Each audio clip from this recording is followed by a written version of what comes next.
Marriage starts today in Alabama, but the usual suspects are still trying to figure out a way to stop it. Nebraska accidentally passed a bill that will recognize gay and lesbian couples, but only when they're carrying a concealed firearm. And we're on the fast track for several rulings in some southern states. For the American Foundation for Equal Rights, I'm Matt Baum, and welcome to Marriage News Watch for February 9th, 2015. Hey there, things have changed a little bit since I shot and edited this week's video, so I'm putting this little message at the beginning to update you. Marriage was supposed to be starting this week in Alabama, but late Sunday night, Alabama Supreme Court Chief Justice Roy Moore issued a ruling that state judges should disobey the federal ruling that marriage should start.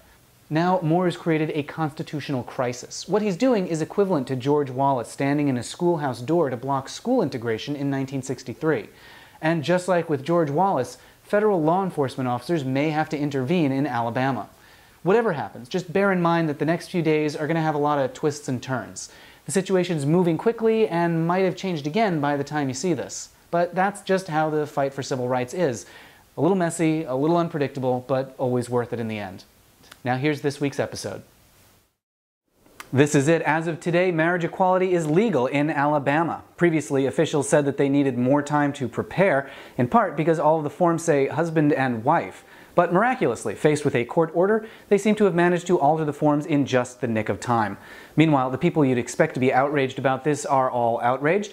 That includes Alabama Attorney General Luther Strange, that's his real name. He asked the U.S. Supreme Court to put a stop to the marriages, but that's probably not going to happen. In December, the Supreme Court let marriage start in Florida under almost exactly the same circumstances. So for now, marriage is probably safe in Alabama, and there's not much that Luther Strange can do about it.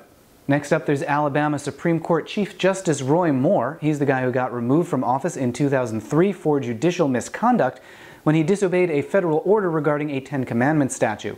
Voters re-elected him in 2012, and no surprise, he's threatening again to disregard federal courts. Moore wrote a letter to Alabama judges telling them that the federal courts can't tell them what to do. The fact that he was removed from office just a few years ago for making that claim doesn't seem to have made much of an impression on him. Anyway, Moore is just wrong. The rulings are binding, marriage is legal, and if the judges refuse to issue licenses, as some have threatened to do, they can be found in contempt of court and sentenced to a fine or jail time. There's also Mike Huckabee, who had a lot to say last week. First, he called being gay a lifestyle and compared being gay to drinking alcohol, liking ballet, or going to the opera.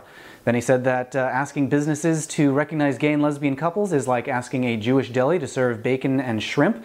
And finally, he said that marriage equality is like forcing a Muslim couple to have dogs in their backyard. The main takeaway from all of this is that Mike Huckabee is very bad at analogies. And finally, there's State Senator Del Marsh, who said that marriage equality is a bad idea because gay and lesbian people will expect to use Social Security and to use each other's health insurance, and that will cost the state too much money. But saving money has never been a reason for disobeying the U.S. Constitution, and on top of that, studies show that marriage equality will actually save the state money because it reduces spending on Medicare and Medicaid, and that marriage will add $21.7 million to Alabama's economy over the next 3 years. Not to mention, there are a lot more straight married couples than gay married couples in Alabama, so if Del Marsh really wants to save some money, he could start denying Social Security to straight couples.